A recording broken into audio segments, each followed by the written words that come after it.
Hi guys, நான் தான் உங்களுடைய ப்ரோக்ராம் பிரைன் பேசுகிறேன்.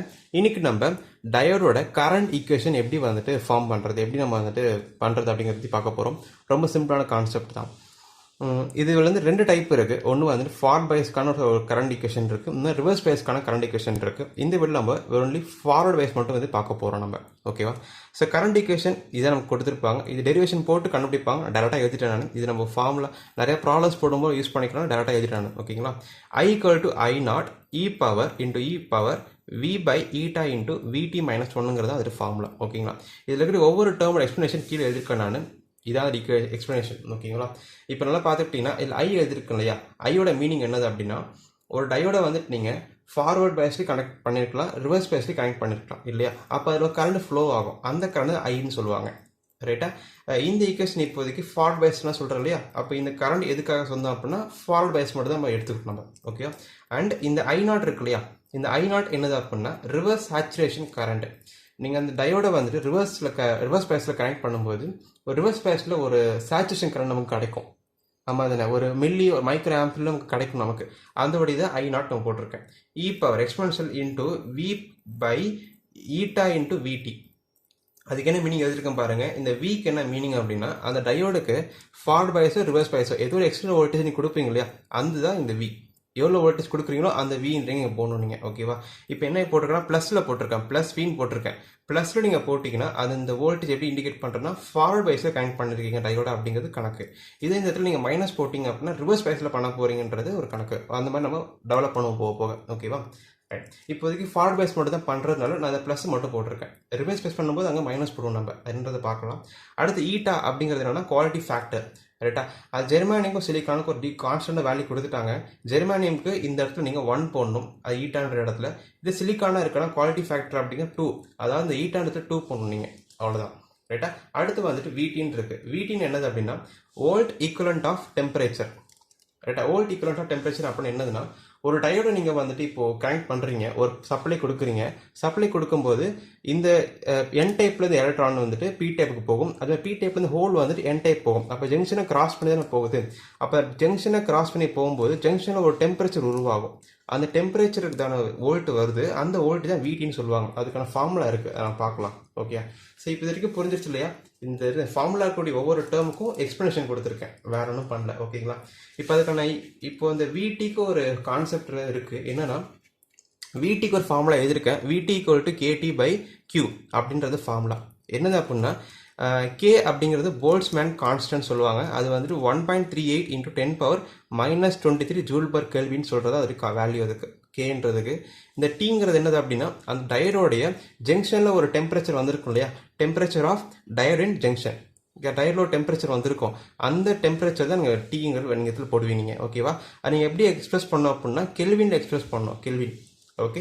அண்ட் கியூ அப்படிங்கிறது என்னது அப்படின்னா சார்ஜ் ஆஃப் எலக்ட்ரான். எலக்ட்ரானுக்கு ஒரு சார்ஜ் இருக்கும் இல்லையா, அது 1.6 × 10 பவர் மைனஸ் 19 கூலூம்ஸ் தான் அது சார்ஜ். அது இங்கே ஃபில் பண்ணணும். ரைட்? ஸோ இப்போ கொடுத்துருக்கக்கூடிய கேக்கு ஒரு வேல்யூ கொடுத்துருக்கேன், கியூக்கு ஒரு வேல்யூ கொடுத்துருக்காங்க. அது நீங்கள் சப்ஸ்டிட் பண்ணீங்க அப்படின்னா விடி ஈக்குவல் டு 1/11,600 வரும். இது எப்படி நீங்கள் கே கியூ சப்ஸ்டிட் பண்ணி இது வந்ததுன்ற ப்ரூவ் பண்ணி காட்டுறேன் பாருங்கள். இப்போ நான் அந்த ஃபார்முலா இங்கே நான் இதில் எழுதி காட்டுறேன். விடி ஈக்குவல் டு கேடி பை கியூங்கிறத நம்மளுடைய கொடுத்துருக்க அந்த ஃபார்முலா இல்லையா. இப்போ இந்த வேல்யூ சப்மிட் பண்ணுறேன். கேவோட வேல்யூ என்ன போட்டிருக்கேன், 1.38 × 10 பவர் மைனஸ் 23. நான் ப்ரூவ் பண்ணி காட்டுறேன் பாருங்கள்.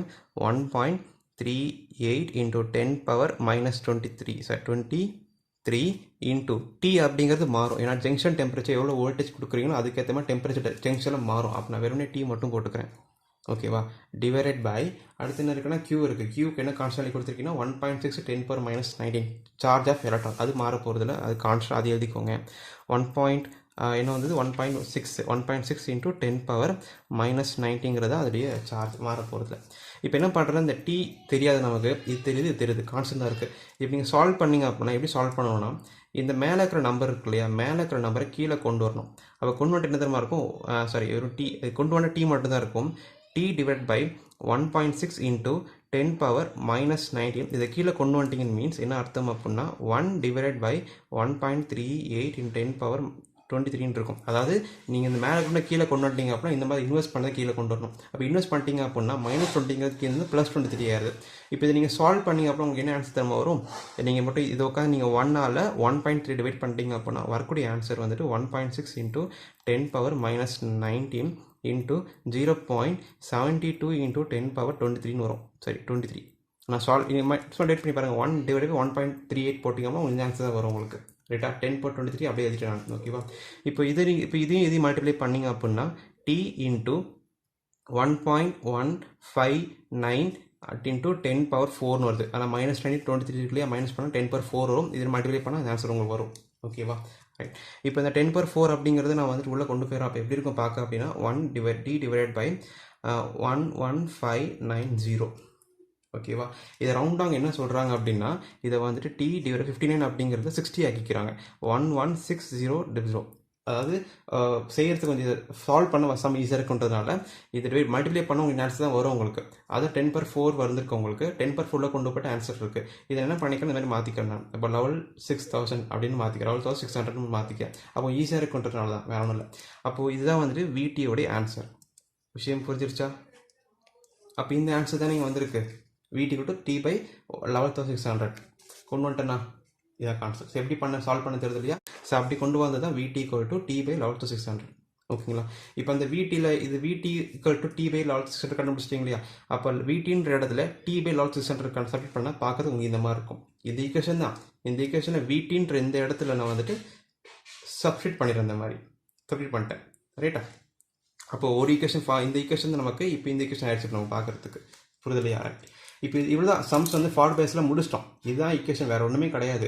ஆனால் இப்போ நம்ம அடுத்த ஸ்டெப் என்ன போகிறோம்னா, இங்கே இருக்க நான் எழுதிருக்கேன் பாருங்கள்.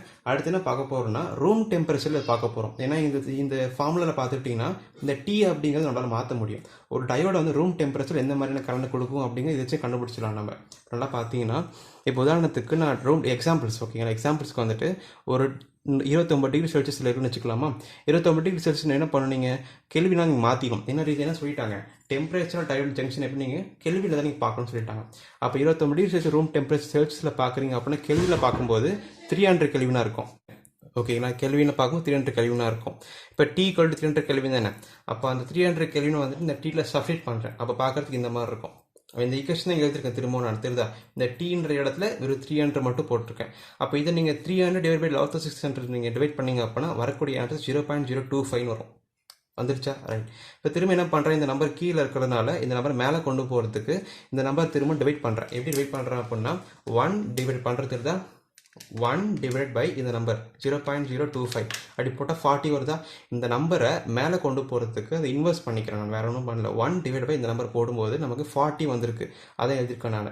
அப்போ ஃபார்வர்ட் பயாஸில் இந்த ரூம் டெம்பரேச்சருக்கு கேட்டாங்க அப்படின்னா இந்த ஈக்குவேஷன் யூஸ் பண்ணி நம்ம எவ்வளோ கரண்ட் அதில் ஃப்ளோ ஆயிருக்கு அப்படிங்கிறது கண்டுபிடிக்க முடியும்னு சொல்லிட்டாங்க.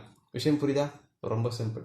ஸோ ஈட்டா அப்படிங்கிற அந்த இடத்துல வந்துட்டு நீங்கள் கொடுத்துருக்காங்க குவாலிட்டி ஃபேக்டர் அப்படின்னு சொல்லிட்டு 1 இருந்தால் ஜெர்மானியமுக்கு போடணும். ஜெர்மானியம் யூஸ் பண்ணிட்டீங்க டயோட் அப்படின்னா இந்த ஈட்டான்றதுல 1 போட்டு நீங்கள் சால்வ் பண்ணணும். இதே சிலிக்கான் வந்ததுன்னா 2 போட்டு இந்த சம்ம நீங்கள் சால்வ் பண்ணணும். இப்போ அதை மட்டும் எழுதியிருக்க பாருங்கள் ஒரு பேப்பரில். இந்த ஃபார்ம் எழுதியிருக்கேன். இதில் வந்து ஈட்டா அப்படின்னு சொல்கிற இந்த இடத்துல வந்துட்டு ஜெர்மானியம் தான் 1 போடணும், சிலிக்கான் தான் 2 போட சொல்லியிருக்கேன்னா அப்போ ஜெர்மானியம் சொல்லும்போது 1 போட்டால் உங்களுக்கு இந்த மாதிரி ஈக்குவேஷன் வரும். ஈட்டா இடத்துல 1 போட்டிருக்குன்னு தெரியுதா? அப்போ 40 / 1 போட்டேன்னு வரும். 40 தானே வரும். அப்போ ஜெர்மானியம் கேட்டாங்க அப்படின்னா இது மட்டும் கண்டுபிடிச்சா போதும். ஈட்டா நீங்கள் போடணும் அவசியம், பிகாஸ் ஈட்டா 1 தானே, அது போடணும் அவசியம் இல்லை. அதே சிலிக்கான் கேட்குறாங்க அப்படின்னா ஈட்டா இடத்துல என்ன போடணும், நீங்கள் 2 போட சொல்லியிருக்காங்க இல்லையா? அப்போ ஈட்டா இடத்துல நீங்கள் 2 போட்டிங்க அப்படின்னா 40 / 2 அப்படின்னா ஒரு 20 வரும். அப்போ உங்களுக்கு சிலிக்கானாக இருந்தது அப்படின்னா I = I0 e⁻20v−1ங்கிறது ஆன்சர் நமக்கு. அப்போ ஜெர்மானியம் கேட்டால் கரண்ட் எது கண்டுபிடிக்கணும், சிலிக்கான் கேட்டால் கரண்ட் எது கண்டுபிடிக்கணும். சரி, 2 ஈக்குவேஷன் கண்டுபிடிச்சிட்டோமா? ஸோ ஆக்சுவல் நம்ம ஈக்குவேஷன் என்ன இருக்குது அப்படின்னு பார்த்தீங்கன்னா இதான் ஆக்சுவல் ஈக்குவேஷன். இந்த ஈக்குவேஷன்ல இருந்து நம்ம the whole equivalent of temperature to equation கண்டுபிடிக்கிற ஃபார்முலா இருக்குது. அது டெவலப் பண்ணி நமக்கு T/11600 சொல்லிட்டு கண்டுபிடிக்கும். அது சப்ஸ்டிட் பண்ணுறோம். அது முடிஞ்சிருச்சு, அவ்வளோதான். இதோட முடிஞ்சிருச்சு. அடுத்த எக்ஸாம்பிளாக அடுத்து என்ன பண்ணுறோம், ரூம் டெம்பரேச்சர் வச்சுட்டு 29°C என்ன கேள்வின்றதை பார்க்குறோம். அதை Tயில் சப்ஸ்டிட் பண்ணுறோம். அதை டிவைட் பண்ணி போடும்போது உங்களுக்கு இது கிடைக்குது நமக்கு. இதுதான் முடிஞ்சிருச்சு. அப்போ உங்களுக்கு மொத்தம் எத்தனை ஃபார்முலா இருக்குது அப்படின்னா 1 2 3 தான். அப்போ ஈட்டா நம்ம 2 வகையாக போட்டுக்கிறோம். ஈட்டாவில் 1 போட்டால் என்ன வரும், 2 போட்டால் என்ன வரும்ன்ட்டு அதை நீங்கள் பார்க்குறது. ஸோ ஈட்டான்ற இந்த இடத்துல 1 போட்டால் ஜெர்மானியமுக்கு, இதே 2 போட்டால் சிலிக்கானுக்கு. இவ்வளோ தான். ஆனால் ஃபார்முலா மொத்தம் எவ்வளோ இருக்குது அப்படின்னா 1 1 2 இந்த 3 தான் ஃபார்வர்ட் பயாஸோடைய ஃபார்முலாவே, வேறு எதுவுமே கிடையாது. விஷயம் புரிதுங்களா? ஸோ இந்த 3 ஃபார்முலா மட்டும் எப்படி வந்தது அப்படிங்கிற ரீசன் மட்டும் புரிஞ்சுக்கிட்டா போதும். நீங்கள் வந்துட்டு மனப்பாடம் பண்ண தேவையில்லை. ஸ்டார்ட் இது மட்டும் கொஞ்சம் மெமரைஸ் பண்ணிக்கோங்க. இது மெமரைஸ் பண்ணிட்டா போதும், மாதிரி டெவலப் பண்ணிட்டே போயிடலாம் ஈஸியாக, இல்லையா? ஸோ இதான் கான்செப்ட். ஸோ அடுத்து என்ன பார்க்கலாம் அப்படின்னா ரிவர்ஸ் பயஸ். ரிவர்ஸ் பயஸ் இங்கே எழுதியிருக்கிறேன் நான், இங்கே எழுதியிருக்க ரொம்ப சிம்பிளான கான்செப்ட் தான். இருந்தாலும் அடுத்த வீடியோவில் உங்களுக்கு எக்ஸ்பிளைன் பண்ணுறதை பற்றி நான் டைம் ரொம்ப ஆயிடுச்சு இல்லையா, அதனால் அடுத்த வீடியோ அதை பற்றி பேசலாம். ஸோ அடுத்தடுத்த வீடியோவில் நிறைய ப்ராப்ளம்ஸ் இது பேஸ் பண்ணி நிறைய பார்க்கும்போது இன்னும் நிறைய கற்றுக்கலாம். ஸோ இது பிடிச்சிருந்தா லைக் பண்ணுங்கள், ஷேர் பண்ணுங்கள், சப்ஸ்கிரைப் பண்ணுங்கள். அந்த யூடியூப் சேனலுக்கு டெலிகிராம் குரூப் இருக்குது, நீங்கள் வேணால் ஜாயின் பண்ணி உங்கள் டவுட்டை கிளியர் பண்ணிக்கலாம்.